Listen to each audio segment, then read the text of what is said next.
La verdad es que va a ser muy difícil que ella logre una negociación diferente de lo que ya obtuvo con la Unión Europea.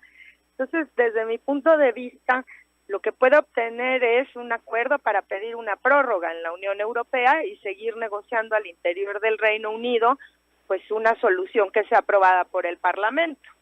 Porque si no, pues la verdad es que ahorita no hay tiempo ni de emprender una negociación nueva, ni de convocar elecciones, ni de convocar otro referéndum.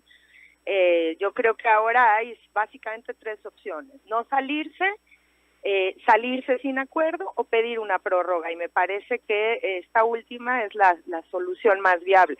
Doctora, ¿por qué se rechazó el acuerdo? ¿Cuáles son los puntos más importantes que rechazan los legisladores del acuerdo alcanzado con Bruselas? Varios grupos lo rechazan por distintas razones.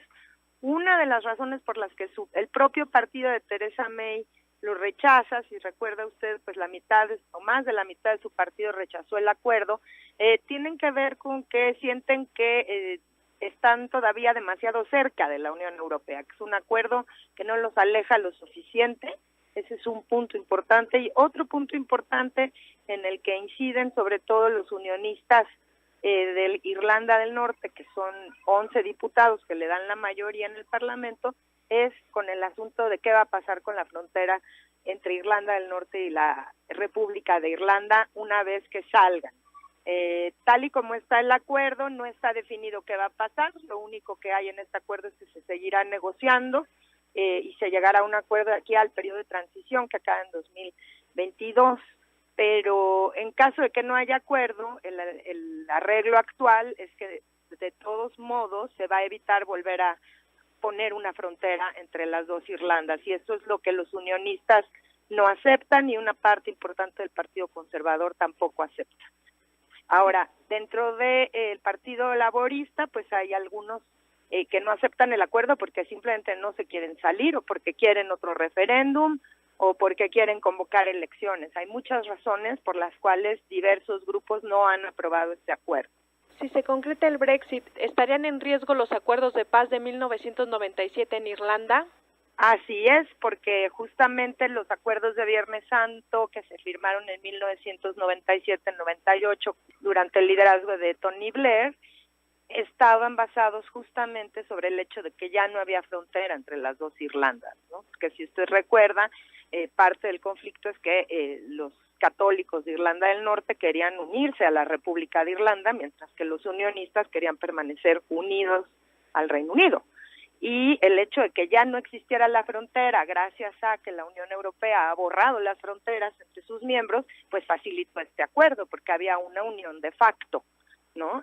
Ya no se tenía que pasar controles fronterizos entre las dos Irlandas. Entonces, si al salirse de la Unión Europea se vuelve a instalar una frontera entre las dos Irlandas, pues existe la posibilidad de que el ejército republicano irlandés, el IRA, que era un grupo terrorista que, pues dio mucha lata, ¿verdad?, durante muchos años, pudiera rearmarse, porque ese acuerdo estaba, bajo ese acuerdo se desarmó el IRA y también a los paramilitares, y ese es el problema, básicamente.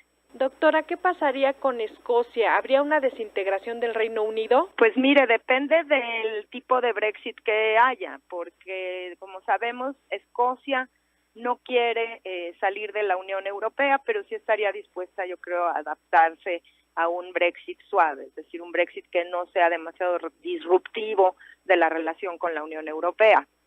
Pero si es un Brexit duro o sin acuerdo, pues la verdad es que los nacionalistas escoceses, que ahora tienen una mayoría aplastante en el Parlamento escocés, han dicho que ellos buscarían entonces la independencia.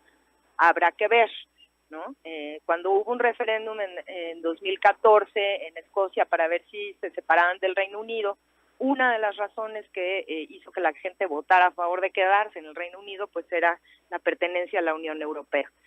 Si se ve realmente muy afectada la relación con la Unión Europea después del Brexit, yo creo que sí podría haber un riesgo de secesión. Doctora, May ha superado 2 mociones de censura. ¿La ves concluyendo este proceso del Brexit? Pues la verdad es que es difícil saberlo, ¿no? Porque su postura ha sido, ella misma se ha encerrado en un rincón al decir que o es con el acuerdo que ella consiguió o es sin acuerdo, pero que de todos modos se van a salir. Y la verdad es que en este momento yo lo que veo es más bien un consenso en el Parlamento, no un consenso, pero una mayoría en el Parlamento que prefiere que no se salgan y que haya una prórroga y eso pues bueno puede llevar a todo tipo de resultados, desde que se convoque, que haya otra moción de censura, que se convoquen elecciones. Es muy difícil saber en este momento lo que va a pasar. Doctora, si se concreta la salida del Reino Unido y de cómo se concrete, dependerá el futuro de la Unión Europea. ¿Será un mensaje para otros miembros del bloque que quieran salirse? Pues por supuesto, o sea, la Unión Europea ha tomado una postura muy clara en el sentido de dejar los costos que implica este divorcio en aquel que se está yendo, ¿no? Quien va a tener que pagar va a ser el Reino Unido, y es un poco también una lección para los demás. Y también se ha buscado un acuerdo en el que no tenga más ventajas estar fuera que estar dentro. Entonces, efectivamente, la Unión Europea es un actor muy duro a la hora de negociar, y han cuidado mucho que no se debilite, pero de todos modos es cierto que de cualquier forma la salida del Reino Unido de la Unión Europea es un golpe para la Unión Europea, aunque se haga de manera suave y amistosa.